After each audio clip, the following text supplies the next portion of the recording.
Public health laboratories strive to protect the public against infectious diseases and health hazards. They've been in existence for more than 100 years and play a vital role in our nation's public health infrastructure. Federal public health laboratories function under the guidance of federal government organizations such as CDC, FDA, and USDA. However, most public health laboratories are state-based, operating within state public health and agriculture agencies. State public health laboratories provide critical support to the mission of local public health departments, which may vary by state. Depending on your state, there may be one or more public health laboratory locations. Public health laboratories provide a multitude of essential services, including disease surveillance, outbreak detection, newborn screening, environmental and radiologic testing, applied research, and laboratory training. They also provide surge capacity for state public health agencies when testing is needed to support emergency responses. Public health laboratories play a key role in protecting the food supply and preventing, detecting, and responding to foodborne disease. They have the capability to test specimens from people, food, and beverages implicated in foodborne outbreaks. They also analyze food samples to detect, identify, and quantify toxic contaminants, such as pesticide residues and heavy metals. In addition, they monitor radioactive contamination of water, milk, shellfish, and other foods. Public health laboratories often identify and further characterize the causative agent involved in foodborne disease clusters. Depending on the laboratory capabilities, they may analyze specimens and samples for bacteria, viruses, parasites, and toxins. In total, public health laboratories perform specialized testing on tens of thousands of foodborne specimens annually. These specimens are generally submitted by commercial and clinical laboratories. Epidemiologists, regulators, and policymakers use this information to monitor foodborne disease trends, plan food safety programs, and develop and evaluate food safety policies, among other activities. Thus, public health laboratories serve as the backbone of foodborne outbreak detection and response. Public health laboratorians work for the benefit of the people. A public health laboratorian who primarily works with foodborne diseases is usually a microbiologist or molecular biologist located at a public organization, such as a local, state, or federal government laboratory. They identify and confirm causative agents for epidemiologic purposes. Public health laboratorians can be certified by the American Society for Clinical Pathology or the American Association of Bioanalysts. Clinical laboratorians work for non-governmental organizations, such as commercial or hospital laboratories. They identify pathogenic agents in patient specimens for the purpose of diagnosis and patient care. If a person sees a healthcare provider because they think they have a foodborne illness, they may be asked to submit a clinical specimen for diagnostic testing. This helps to determine what is causing their illness. Stool is the most common clinical specimen and is usually sent to a clinical laboratory. Results from laboratory testing are sent to the ordering healthcare provider. If the specimen is positive for a reportable disease or condition, an additional report will be forwarded to the appropriate local, regional, or state health department. In such cases, the positive specimen may be required to be submitted for confirmatory testing by the public health laboratory. If so, the clinical laboratory will ship the specimen to the appropriate laboratory. Specimens that are required to be submitted to the state public health laboratory vary by state. The Association of Public Health Laboratories, or APHL, promotes the role of state and local public health, environmental, and agriculture laboratories in the detection, testing, and surveillance of foodborne pathogens. APHL advances laboratory practice by increasing the competence of laboratory staff, improving the capabilities of member laboratories, and strengthening the credibility of results generated by clinical, public health, and food testing laboratories. APHL provides a framework of core functions upon which laboratories may be assessed and seek to improve their capacity and skill in the services of public health. Public health laboratorians play an important role in disease surveillance. They submit data to national information and surveillance systems, such as, but are not limited to, PulseNet, Bionumerics, CEDRIC, NARMS, CaliciNet, and CryptoNet. These systems are central to the investigation and identification of outbreaks and the prevention of additional cases. PulseNet is a surveillance system coordinated by CDC. PulseNet investigates bacterial isolates from sick people, contaminated food, and the places where food is produced. PulseNet compares the DNA fingerprints of bacteria isolated from patients to find clusters of disease that might represent unrecognized outbreaks. Since the network began in 1996, PulseNet has improved our food safety system by significantly increasing the speed of outbreak identification. This allows investigators to find the source more frequently, alert the public sooner, and identify gaps in the food safety systems that would not otherwise be recognized. If the investigation includes a regulatory process or potential recall, USDA or FDA may become part of the investigation team. PulseNet collects results from a laboratory technique called Pulsed Field Gel Electrophoresis, or PFGE. PFGE is a technique that produces a unique DNA fingerprint of a bacterial isolate. A bacterial isolate is a group of the same type of bacteria. DNA is extracted from the bacterial isolate and is cut in a specific way using restriction enzymes. The DNA pieces are separated using an alternating electric field, which flow through a gel matrix. The smaller pieces of DNA move faster down through the gel toward the bottom, and the bigger pieces move slower and stay toward the top. This process creates a unique DNA fingerprint that is visible in bands within the gel matrix. Certified public health laboratorians use software called bionumerics to analyze and upload PFGE data to the national PulseNet databases. Bionumerics is a platform for the management, storage, and analysis of all types of biological data. PulseNet central databases are managed by CDC.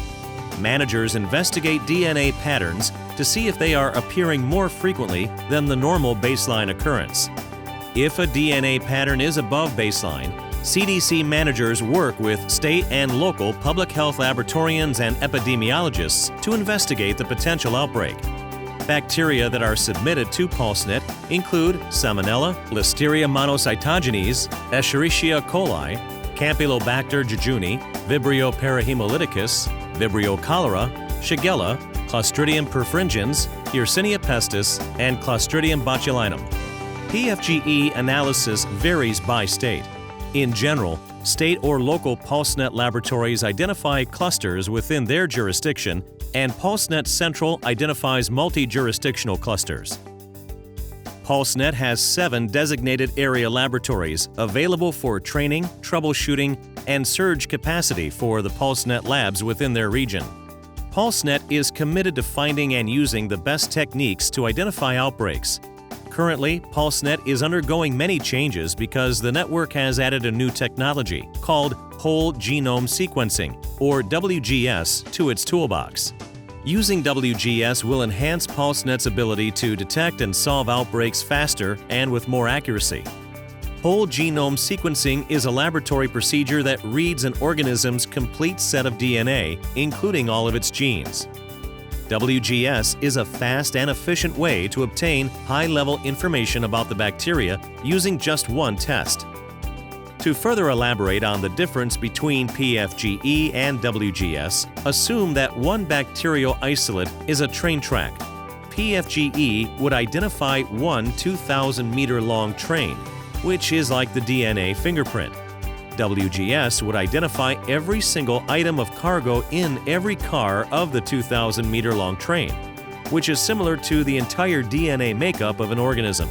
Therefore, WGS will greatly improve the efficiency of how PulseNet conducts surveillance and identifies outbreaks. The System for Enteric Disease Response, Investigation, and Coordination, commonly referred to as CEDRIC, is a web-based platform developed by CDC and Palantir Technologies to facilitate sharing of data for multi-state outbreak investigations of enteric disease. It helps investigators quickly view major summary data and compare outbreak-related cases and historical background cases. CEDRIC combines epidemiologic, laboratory, geographical, and traceback data across multiple disciplines under a single platform that can be used by multiple partners. Laboratorians enter data into bionumerics. CEDRIC pulls data from bionumerics to ensure the necessary laboratory information is available to all enteric disease outbreak investigators. The ultimate goal of CEDRIC is to achieve better and faster responses to enteric disease outbreaks, especially multi-jurisdictional outbreaks involving a variety of disciplines and agencies. The National Antimicrobial Resistance Monitoring System for Enteric Bacteria, or NARMS, is a U.S. public health surveillance system that tracks antimicrobial resistance in foodborne and other enteric bacteria. It was established in 1996 as a collaboration among state and local public health agencies, CDC, FDA, and USDA. Public health laboratories submit isolates from human clinical specimens to CDC NARMS for antimicrobial susceptibility testing. Some states also participate in a retail meat sampling program, sending meat and poultry isolates to FDA NARMS for serotyping, antimicrobial susceptibility testing, and genetic analysis. USDA NARMS conducts similar tests on isolates from animal specimens at federally inspected slaughter and processing plants throughout the U.S. NARMS helps foodborne disease investigators detect emerging trends of resistance. It monitors antimicrobial resistance among enteric bacteria from humans, retail meats, and food animals. Data provided by NARMS can aid in the development of public health interventions and policies to protect people from the threat of antibiotic-resistant enteric infections. WGS can also help identify antimicrobial susceptibility profiles by detecting bacterial genes that are associated with antibiotic resistance. CaliciNet is a national norovirus outbreak surveillance network of federal, state, and local public health laboratories. Over 50% of all foodborne outbreaks are caused by norovirus. Food can become contaminated with norovirus at any point along the farm-to-fork continuum. CDC launched CaliciNet in 2009 to collect information on norovirus strains associated with gastroenteritis outbreaks in the U.S. Public health laboratories electronically submit laboratory data, including genetic sequences of norovirus strains and epidemiology data from norovirus outbreaks, to the CaliciNet database. The norovirus strains can be compared with other norovirus strains in the database, helping CDC link outbreaks to a common source, monitor norovirus strains that are circulating, and identify newly emerging norovirus strains. CryptoNet is the first molecular tracking system for parasitic infections caused by Cryptosporidium. It collects data about the parasite to help public health officials understand sources of infection, how the parasite is spread, and disease risk factors. Cryptosporidium is mostly a waterborne disease, but can often be associated with unpasteurized or raw milk consumption because cattle are natural hosts for the parasite. It can also be associated with unpasteurized apple cider. CryptoNet was developed by CDC and operates similarly to PulseNet and CaliciNet. It uses molecular methods to identify Cryptosporidium species, genotypes, and subtypes not previously known to infect humans. Surveillance systems such as PulseNet, NARMS, CaliciNet, and CryptoNet facilitate real-time sharing of laboratory and epidemiology data among local, state, and federal levels in the U.S. These systems help to identify outbreaks in a timely manner, track cases across jurisdictions, justify food recalls, and create enhanced guidance, policies, and regulations that improve food production and distribution practices. Without public health laboratorians conducting the analyses gathered by these systems, our ability to detect outbreaks and associations with specific food products would be severely reduced. When a foodborne disease outbreak is suspected, it is beneficial to consult with your public health laboratorian as soon as possible. Outbreak investigators should understand what tests the public health laboratory can perform, the types of samples and specimens they can test, and the overall capacity of the laboratory. Public health laboratorians may also provide insight to outbreak investigators on how samples and specimens should be collected and shipped to the laboratory. Laboratorians are often busy conducting laboratory tests, so notification before the arrival of clinical specimens associated with an outbreak can help them prioritize. Our next video will introduce how environmental health professionals work to detect, respond to, and prevent foodborne disease.